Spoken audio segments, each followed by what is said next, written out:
the Within Orb podcast. Come get Within Orb. Hello, my name is Jenn Zahrt, and welcome to Within Orb, a production of the Celestial Arts Education Library, a podcast bringing people together around the love of astrology, books. Join me as I interview people about the astrology books that changed their life and practice. You can support the podcast at withinorb.com. Welcome to another episode of Within Orb, and today we're flying down to the Bay Area to talk to César Love. Welcome to the show. Thank you. So happy to be here. So you and I first got in touch actually through the world of editing. You had written some articles about sports and astrology for the Mountain Astrologer that came across my editorial desk, and we ended up putting you in the pages of the magazine. So I sort of am familiar with the types of work that you do, and I'm really curious to learn more about how you got into astrology and what your favorite books are, and tell us all about the kinds of things that you do with sports and astrology was such a fascinating topic. So what was your first astrology book? You know, I do not remember the name, but this book did make a really big impression on me because I got to admit, for years, I just hated and despised astrology and thought anybody who was into it was just not somebody I had a whole lot of respect for their intelligence. But I met a person who was patient with that attitude. He said he had it since, and he just told me just enough to get me interested. So I thought, you know what? I don't like astrology, but I like him. So I went down to the public library, the San Francisco Public Library, and I checked out a book on astrology, whose name I cannot remember, but it gave an in-depth description of the signs in psychological depth. And I do remember something that really impressed me. It explained the type of religion that each sign would be attracted to. Say, for example, a Capricorn would be attracted to religion that's difficult and rigid, like you're climbing a mountain. And I think of that Philip K. Dick book, Do Androids Dream of Electric Sheep, that the movie Blade Runner was based on, where someone is climbing up a mountain in this sort of simulation, and it's very difficult, and they're dying of thirst, and they're having rocks thrown at them. And this is their religious experience, what they were drawn to. I thought that's and the book sort of explained that this is a Capricorn type religion. And okay, each sign has a different flavor for religion. I thought that is extremely nuanced. This is not idiot stuff that I thought astrology was. No, this is something that's extremely well thought out. So that really impressed me. I cannot, for the life of me, remember what the book was. I remember it was kind of a large format book. It was more horizontal than it was vertical, but I can't remember. But that was, I think, the first astrology book that I had. I love that image of this hardcore description of the bleakness of Capricorn religious attraction. Like it's kind of, and the fact that you can't remember the book's name throws the gauntlet down of like, okay, now we've opened up a scavenger hunt, everyone. If you've read this one, we got to figure out which one it is. I'm going to be looking. I know that because I want to figure out what kinds of other religious descriptions are in. Do you remember any of the others? No, but I almost want to piece that together myself. I can think of myself, I'm an Aries, so of course I'm attracted to sports and energy, and I want a container for that gives it religious meaning.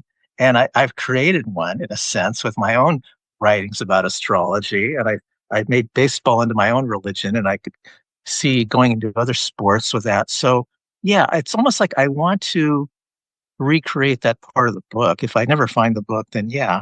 In fact, I'm not even sure that that's what this author said about Capricorn. I'm just sort of like remembering, thinking how you could put religion into the context of each sign. Yeah, I love that idea of thinking about different topics and how the zodiac signs might respond to said topics, and yet also what you just said about sports being a religion, at least in the American experience. Why not? I mean, you've got your weekly prayer session and you've got your absolution. Absolution, yes. And redemption is such a big part of sports. Yeah. Wow. You're reminding me that when I was in high school and I was just learning about astrology, they made us go to the pep assemblies, and I was so upset that we were forced to sit in the gym watching these sports rituals that I ended up making my senior project about the psychosexual significance of the American sports ritual from an anthropological standpoint on like, what are we actually doing here? Why are we forced to watch this, etc. I was very sports critical. And then I actually, through that journey of social anthropology, became more aware of the function that it had in mass groups. And I was like, oh, I can appreciate this ritual now. Here we go. Maybe in the same way that skeptics of astrology end up becoming fans of astrology. You know, skeptics of sports culture can turn into fans when they study it. Well, I think that's something astrology has taught me. I don't know, maybe I learned it somewhere else, but I'm at that point in my life now. Every time I've taken an extreme position, whatever the opposite has come back to bite me. So if I'm an extreme Scorpio, the Taurus side comes back. Always in balance, always in balance. All right, so let's pivot now and ask the dreaded question. If you were going to be in a deserted island and you could only take 3 astrology books with you, what 3 would they be and why? I would take Cosmos and Psyche by Richard Tarnas because it's long and meaty and it's very well thought out and it's got depth and it's got breadth and it proves that astrologers are not bimbos. Have you read it before?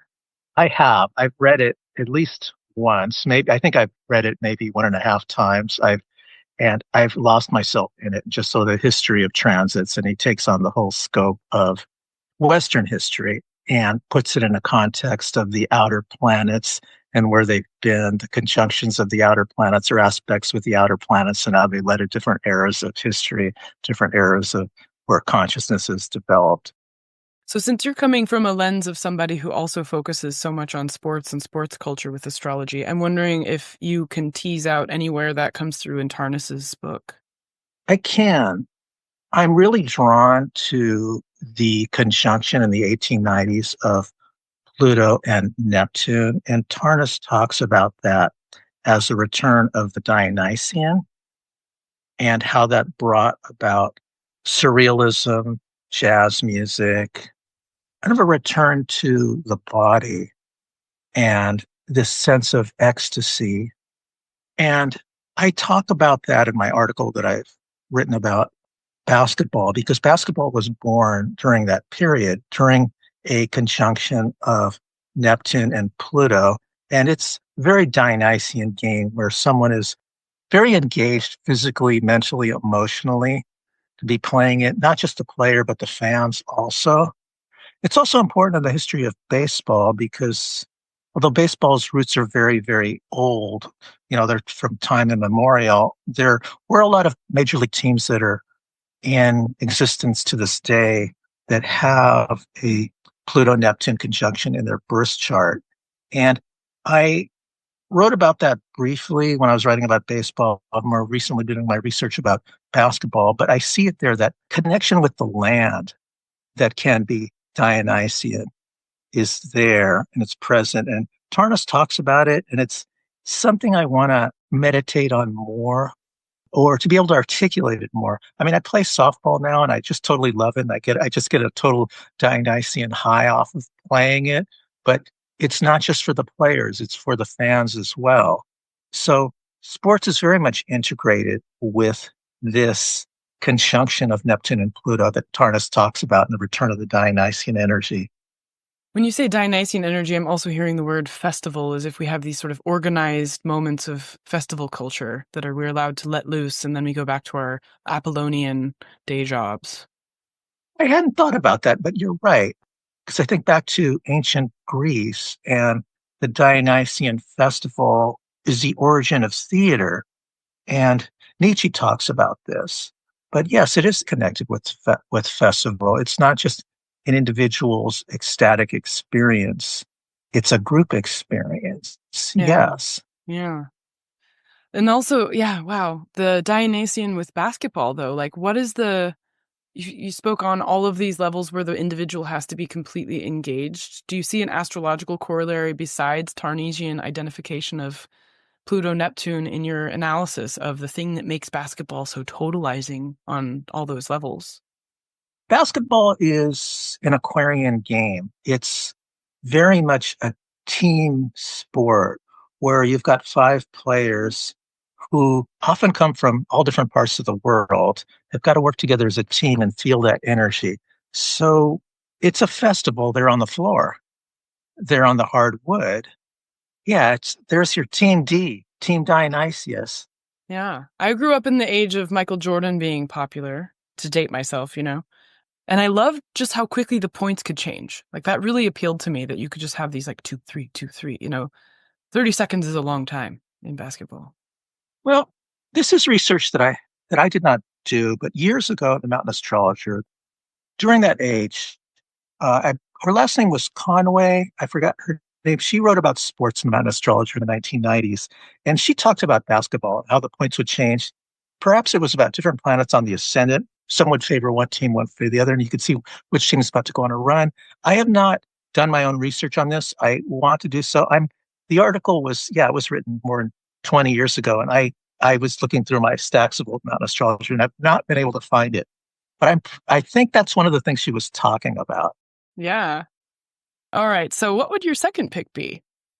Chiron in Love by Liz Greene, The Astrology of Envy, Rage, Compassion, and Wisdom, because it's a book that explains how we sort of lost it collectively right now. And it makes some sense into just the collective rage, the collective discomfort right now. And I think understanding that from an astrological perspective is going to help us put things back together. I feel it's an intense book, but it's a very healing book for where we're at right now. Is there anything specific about the way Liz talks about Chiron that leads you to that statement about this way we can recover from the current rage? Like, what would be the astrological take on Chiron that's different than what we've seen so far in so many books about Chiron?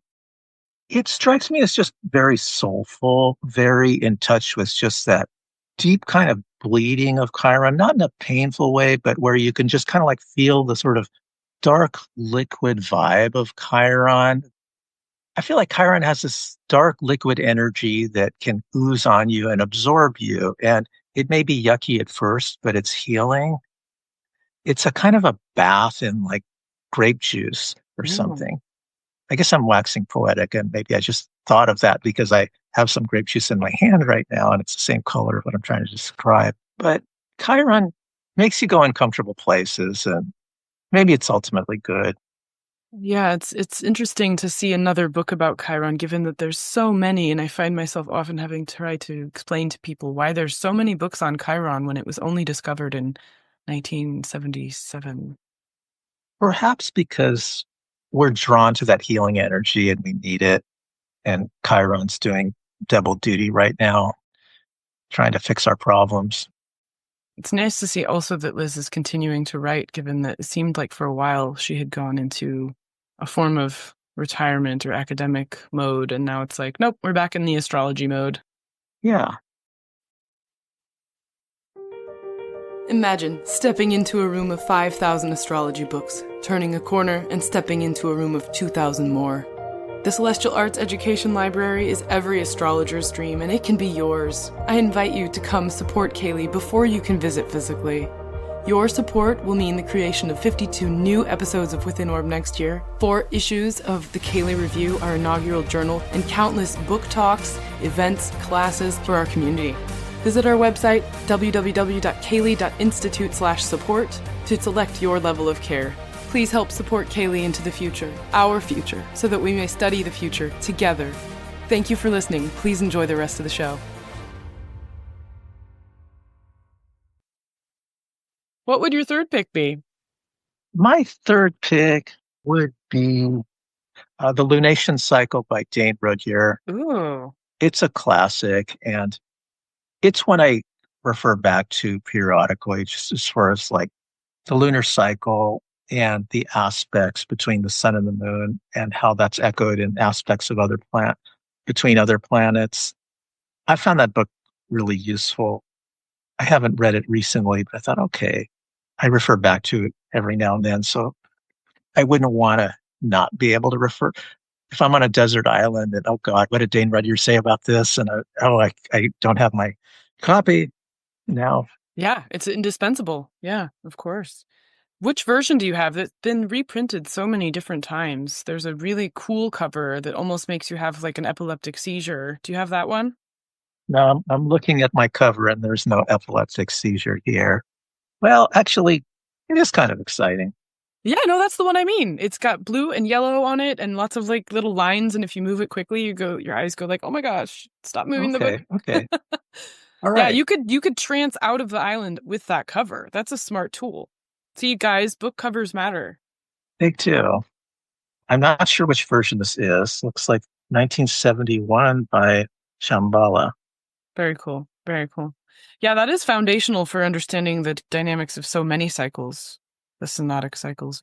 Even though they do have different orbital behavior given their placement in the solar system, the concept of the eightfold cycle and how that would apply to the development of a human experience seems to be pretty foundational in his words. Yes. It serves as a blueprint for just so many things. You read that book and you can transfer it. If you want to theorize about something completely unrelated and you don't know where to start, read the Lunation Cycle. How can I apply this theory, the eightfold sequence, into whatever it is I'm doing? I'm sure somehow it's going to relate. Yeah. I'm surprised you didn't pick any books about sports astrology. Was there a reason behind that decision? I didn't think I was allowed. I would bring my book. I would bring my own book, but I thought this question had to do with like endorsing other astrologers. And it's like, okay, I'm vain, but I'm not that vain.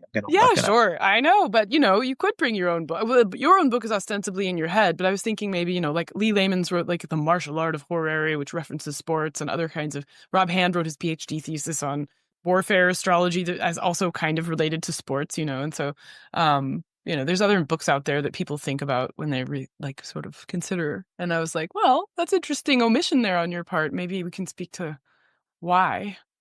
Well, a lot of these books, perhaps all of them, they are aimed towards gamblers in a sense. They're trying to make predictions and they promise more than they deliver.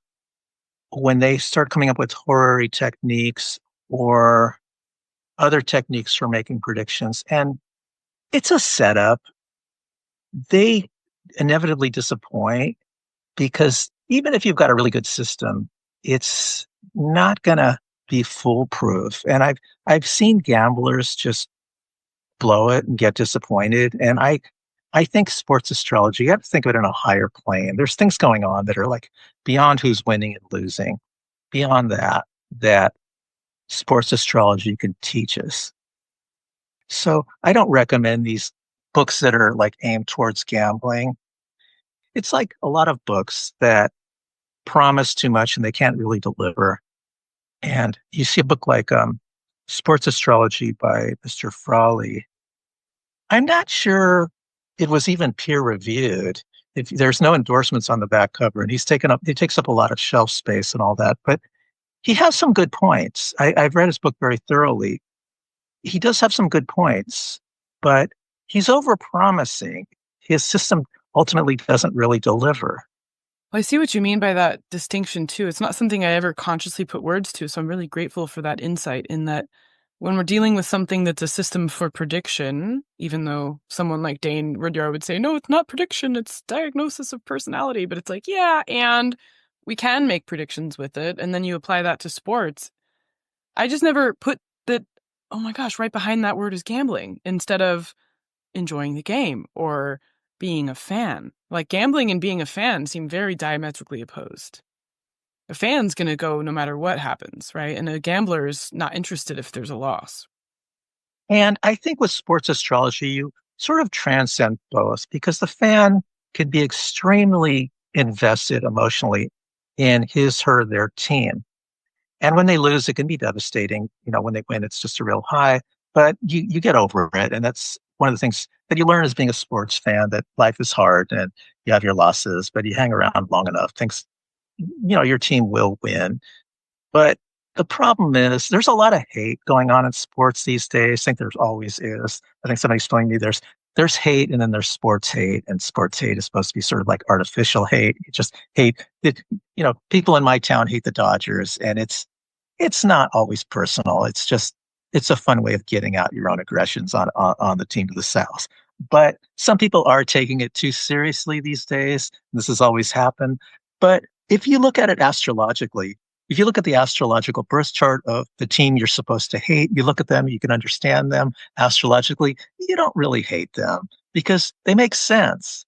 Okay, perhaps there are somehow, if it's really personal with you, then their plans are going to be in opposition to yours, but you don't have to go there. If you're approaching it as an astrologer, it's a more enlightened way of looking at sports. There's so much hate these days. We can take the hate out of sports by bringing astrology into it. I love that. Yeah, let me give you an example. There's the team, the Kansas City Royals. They have the sun in Capricorn and the moon in Gemini. I know a couple people who have that personally. They've got this sun in Capricorn, moon in Gemini. And okay, I think one has decided she likes that team because they've got similar placements to her. And the other one, I haven't yet introduced her to that team, but I do hope to someday and say, hey, this is your team. They're very similar to you. Yeah, right. Rally, rally. That's so cool.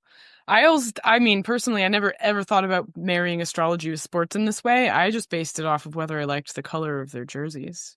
That's really funny. So I'd be curious to talk to you off air about like, what is it about my chart and the Tennessee Volunteers, for example? Because I just love their outfits, which isn't like a team I would never really like imagine actually being a massive Volunteers fan, but you know. That's that team that's orange? Yeah. Okay, I like those colors too. Yeah, I went through a phase of loving the Dutch soccer team because of their Oranje Boven, the orange jerseys, you know, and then their alternate color was this really nice shade of, I'm going to call it CAELi blue, but this really light, beautiful sky blue that is such a good interplay with the orange, you know? Have you ever looked at the astrology of the team colors and logo? Like, does it track with what we think about with signs and different placements in terms of color? Yes. Not always, but there are times, like the Philadelphia Phillies, they are Aries rising, and their color is red. If you associate the color red with Aries. But there's some subtle things. Like, say, the Yankees, they're Sag rising, but they have a lot of Capricorn also in their first house. And they also have Saturn in the first house. So they're very conservative in their style. The pinstripes, lack of facial hair, they've just allowed their players this year to start having facial hair, but they're old school conservative in their fashion and their outward appearance, which is very much in keeping with Saturn first house. I love how that fashion moment comes into the concept of the team itself having a birth chart, like, and also how the fan can interact with the natal chart of the team. Can you say more about what that is like finding the natal chart for a team?